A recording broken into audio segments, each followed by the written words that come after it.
توبہ توبہ، کس قدر خوفناک لوگ ہیں یہ۔ جس سرد انداز میں اس عمران نے مجھ سے بات کی تھی، میرا تو رواں رواں کانپ اٹھا تھا۔ خدا کا شکر ہے کہ یہ کوئی کوڈ تھا، ورنہ یہ لوگ یقیناً مجھے مار ڈالتے۔ لالا نے اسپیشل ٹرانسمیٹر اپنے لباس میں چھپاتے ہوئے کہا، اور پھر وہ ایک چٹان کی طرف بڑھ گئی جس کی اوٹ میں بیٹھ کر وہ اپنے آپ کو دوسروں کی نظروں سے بھی چھپا سکتی تھی اور وہ دوسروں کو بھی اچھی طرح چیک کر سکتی تھی۔ ویسے اس کا سانس ابھی تک تیز تیز چل رہا تھا اور چہرے پر خوف کا پسینہ ابھی تک بہا چلا جا رہا تھا۔ حالانکہ صفدر اور تنویر دونوں جا چکے تھے، لیکن اسے اب بھی یہی محسوس ہو رہا تھا جیسے وہ بھی اچانک کہیں سے نمودار ہوں گے اور پھر اس پر مشین گن کا فائر کھول دیں گے۔ کافی دیر بعد اسے دور سے عمران اور اس کے ساتھی اس سیاہی ڈاکٹر ڈشمے کے ساتھ آتے دکھائی دیے تو وہ چونک کر سیدھی ہو گئی۔ پھر وہ سب اس غار کے دہانے پر آ کر رک گئے۔ ڈاکٹر ڈشمے نے غار کے دہانے پر ہاتھ رکھا اور کسی نامانوس زبان میں بولنا شروع کر دیا، اور اس کے الفاظ لالا کے کانوں تک بخوبی پہنچ رہے تھے، لیکن انہیں ان الفاظ کی ذرا برابر بھی سمجھ نہ آ رہی تھی۔ لیکن چند لمحوں بعد ہلکی سی گڑگڑاہٹ کے ساتھ ہی وہ دیوار غائب ہو گئی اور وہ سب ایک ایک کر کے غار میں داخل ہو گئے۔ ان کے اندر جاتے ہی وہ دیوار ان کے عقب میں دوبارہ برابر ہو گئی اور اس کے ساتھ ہی لالا اٹھی اور تیزی سے اس غار کی طرف بڑھی، لیکن دیوار نے مکمل طور پر اس دہانے کو بند کر رکھا تھا۔ وہ اسے واپس دیکھ کر واپس آ گئی۔ ویسے اب اس کے چہرے پر قدرے اطمینان اور مسرت کے آثار نمودار ہو گئے تھے۔ عمران اور اس کے ساتھی اس لیبارٹری میں داخل ہو گئے۔ اب وہ یقیناً اسے تباہ کرنے میں کامیاب ہو جائیں گے۔ وہ ایک بار پھر اس چٹان کی اوٹ میں آ کر بیٹھ گئی۔ اس نے وہ اسپیشل ٹرانسمیٹر نکال کر سامنے رکھ لیا، اور پھر تقریباً آدھے گھنٹے بعد جکلا ٹرانسمیٹر میں سے ٹوٹو کی آوازیں نکلنے لگیں، اور لالا یہ آوازیں سنتے ہی بے اختیار اچھل پڑی۔ اس نے جلدی سے اس کا ایک بٹن دبا دیا۔ ہیلو لالا، کیا تم میری آواز سن رہی ہو؟ اوور۔ بٹن دبتے ہی دوسری طرف سے عمران کی تیز آواز سنائی دی۔ ہاں سن رہی ہوں، تم نے مجھے بے حد ڈرا دیا ہے، اب تمہاری آواز سے مجھے خوف آنے لگا ہے۔ اوور، لالا نے بے اختیار کہہ دیا۔ یہ سب کچھ لیبارٹری کی تباہی کے لیے ضروری تھا لالا۔ لیبارٹریاں اتنی آسانی سے تباہ نہیں کی جا سکتیں۔ اس کے لیے تو بڑی بڑی قربانیاں دینی پڑتی ہیں، اور پھر ایسی لیبارٹری جو اگر تباہ نہ ہوئی تو لاکھوں مجاہدین شہید ہو جائیں گے۔ ایسی لیبارٹری کی تباہی کے لیے تمہاری تو حیثیت ہی کیا ہے؟ میں اپنی جان بھی دے سکتا ہوں۔ اوور۔ دوسری طرف سے عمران کی آواز سنائی دی اور لالا کا چہرہ یکلخت مسرت اور فخر سے جگمگا سا اٹھا۔ تم واقعی عظیم بھی ہو اور انتہائی حیرت انگیز بھی۔ بہرحال بتاؤ مجھے کیا کرنا ہے۔ یقین رکھو لیبارٹری کی تباہی کے لیے میں بھی اپنی جان دے سکتی ہوں۔ اوور، لالا نے انتہائی بااعتماد لہجے میں کہا۔ Good show. سنو، اگر تم واقعی لیبارٹری تباہ کرنا چاہتی ہو تو میں تمہیں جو ہدایات دوں تم نے ان پر پورا عمل کرنا ہے۔ جس غار میں ہم داخل ہوئے تھے اس کے اوپر کہیں ایک اور غار ہوگی، اسے تلاش کر اس غار کے اندر گول سلنڈروں کے دہانے باہر کو نکلے ہوئے ہوں گے، جن میں سے سرخ رنگ کا مادہ سا نکل کر کہیں بہہ رہا ہوگا۔ تم اس غار کو فوراً تلاش کرو اور پھر جس طرح بھی بن پڑے ان میں سے کسی سلنڈر کے اندر اتر جاؤ۔ اس کی تہہ میں ایک جالی سی ہوگی جس میں سے یہ مادہ گیس کی صورت میں نکل رہا ہوگا۔ اپنی آنکھوں پر کوئی موٹا سا کپڑا باندھ لینا۔ جب تمہارے پیر اس جالی پر لگیں تو پیر کی مدد سے اس سلنڈر کی گول سائڈوں پر کئی بٹن چیک کرنا۔ تم نے پیر کی مدد سے اس بٹن کو پریس کرنا ہے۔ بٹن پریس ہوتے ہی اس سلنڈر کی سائڈ پر ایک کھڑکی سی کھل جائے گی۔ اس کھڑکی میں سے گزر کر دوسری طرف پہنچ جانا اور آنکھوں سے پٹی ہٹا دینا۔ یہ ایک ٹھوس دیواروں والا بند کمرہ ہوگا اور تمام سلنڈروں کے آخری حصے اس کمرے کی زمین سے ذرا اوپر ہوں گے۔ ان سب سلنڈروں کا رابطہ ایک بڑی سی مشین کے ساتھ ہوگا جو کسی دیوار میں نصب ہوں گی۔ اس مشین کے نچلے حصے میں سرخ رنگ کا ایک ہینڈل ہوگا۔ تم نے فوراً اس ہینڈل کو پوری قوت سے کھینچ لینا ہے۔ اس ہینڈل کے کھینچتے ہی یہ مشین بند ہو جائے گی اور بس تمہارا کام ختم۔ تم نے اسی کمرے میں رہنا ہے، ہم خود وہاں پہنچ کر تمہیں لے لیں گے۔ سلنڈر میں اترنے سے پہلے آنکھوں پر ضرور پٹی باندھ لینا، ورنہ یہ سرخ رنگ کا مادہ تمہیں اندھا بھی کر سکتا ہے۔ سمجھ گئی؟ ان سلنڈروں کا قطر خاصا کم ہوگا، اس لیے میں یہ اہم ترین کام تمہارے ذمہ لگا رہا ہوں، ورنہ میں تمہیں تکلیف نہ دیتا۔ اوور، عمران نے انتہائی سنجیدہ لہجے میں کہا۔ ٹھیک ہے، میں سمجھ گئی ہوں، تم فکر نہ کرو، میں تمہاری ہدایات پر پورا عمل کروں گی۔ اوور، لالا نے انتہائی پرعزم لہجے میں کہا۔ وہ اب عمران کا مقصد سمجھ گئی تھی کہ عمران نے اسے اس طرح علیحدہ کیوں رکھا تھا جبکہ اس نے ڈاکٹر ڈشمی کو یہی یقین دلایا تھا کہ لالا کو ہلاک کر دیا گیا ہے؟ یہ ٹرانسمیٹر ساتھ لے جانا، جب مشین بند ہو جائے تو اس پر موجود سرخ بٹن دبا دینا، مجھ سے رابطہ قائم ہو جائے گا۔ تمہاری طرف سے اطلاع ملنے پر ہی ہم حرکت کر سکیں گے، اوور اینڈ آل، عمران نے کہا، اور ٹرانسمیٹر میں سے ایک بار پھر ٹوٹوں کی آوازیں نکلنے لگیں۔ لالا نے بٹن آف کیا اور پھر ٹرانسمیٹر کو اٹھا کر اس نے اپنے لباس کے اندر اس طرح چھپا لیا کہ وہ گرے بھی نہ اور کسی مادے کی وجہ سے خراب بھی نہ ہو جائے۔ اس کے بعد وہ اٹھی اور بھاگتی ہوئی اس غار کے اوپر والی چٹانوں پر چڑھنے لگی۔ کافی اونچائی پر جا کر جب وہ گھوم کر دوسری طرف گئی تو وہاں واقعی ایک بڑی سی غار موجود تھی، لیکن اس غار کا دہانہ نچلی غار کی مخالف سمت میں تھا، اس لیے نیچے سے وہ غار نظر ہی نہ آتی تھی۔ غار کے درمیانی حصے سے سرخ رنگ کا ایک رقیق مادہ تیزی سے بہتا ہوا ایک آبشار کی صورت میں نہیں کہ نیچے کہیں گہرائی میں گر رہا تھا، اور عجیب سی بو وہاں پھیلی ہوئی تھی، ایسی بو جیسے دودھ کے جلنے سے بو پیدا ہوتی ہے۔ لالا نے اپنی اوڑھنی کا ایک حصہ پھاڑا اور پھر اسے اپنی آنکھوں پر باندھ کر قدرے لے ڈھیلا چھوڑ دیا تاکہ اسے کچھ نظر بھی آتا رہے۔ غار کے اندر ہلکا سا اندھیرا تھا۔ جب وہ غار میں داخل ہوئی تو وہاں نہ صرف تیز بو تھی بلکہ پوری غار کے پتھر اس مادے کی پھوار کی وجہ سے سرخ اور گیلے ہو رہے تھے۔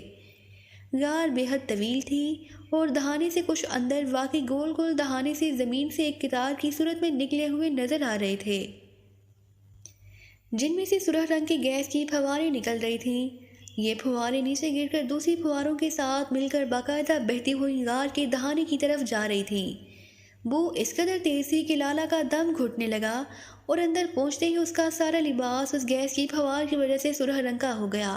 لیکن لالا تیزی سے ایک دہانے کی طرف بڑھی۔ دہانے کا قطر واقعی کافی تنگ تھا، سلنڈر کا دہانہ ذرا سا اونچا تھا۔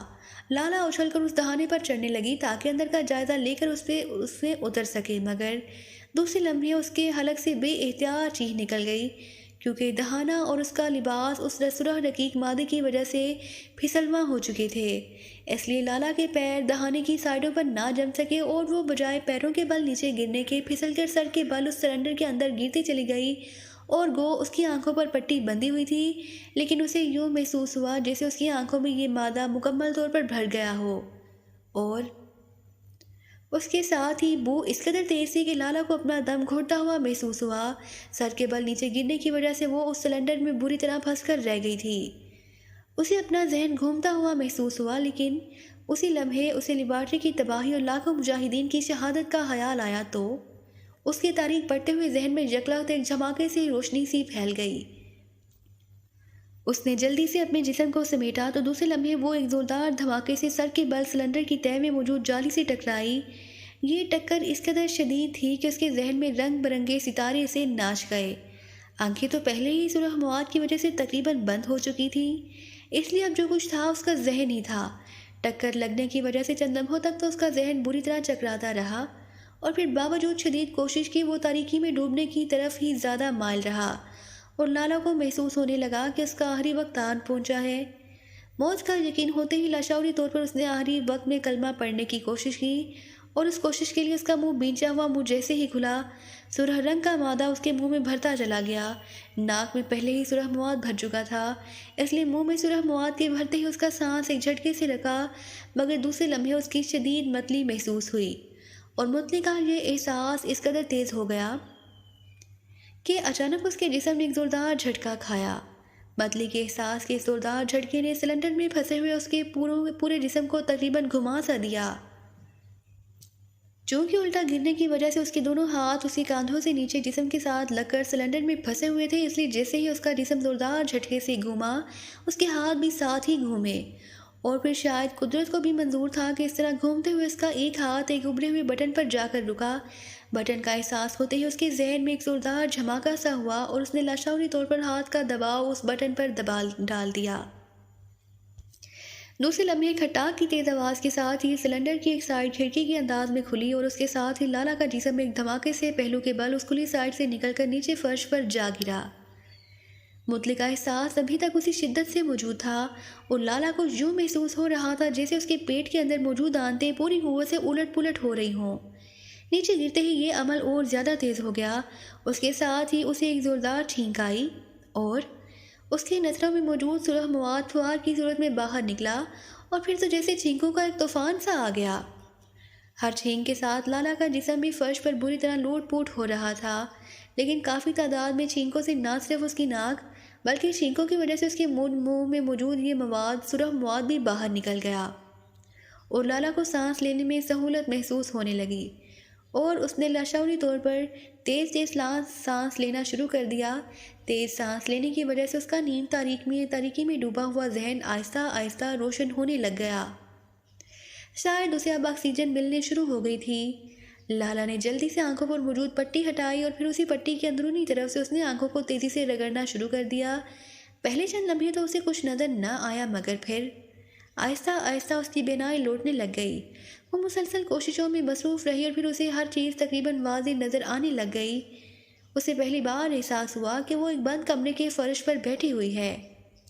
لالا اس طرح حیرت سے ادھر ادھر دیکھنے لگی جیسے اسے سمجھ نہ آ رہی ہو کہ وہ کدھر پہنچ گئی ہے اور کس طرح، اور باقی اس کی حیرت بجا تھی کیونکہ اس کے شعور میں تو صرف وہی وقت موجود تھا جب وہ اچانک سر کے بل اس تنگ سے سلنڈر میں گری تھی۔ اس کے بعد جو کچھ بھی ہوتا رہا وہ سب کچھ لاشعوری طور پر ہوا، لیکن پھر آہستہ آہستہ اسے سب یاد آتا گیا۔ سلنڈر کے اندر موت اور زندگی کی جنگ، اس کا پورا جسم لباس سمیت اس سرخ رنگ کے مواد سے بری طرح لتھڑا ہوا تھا۔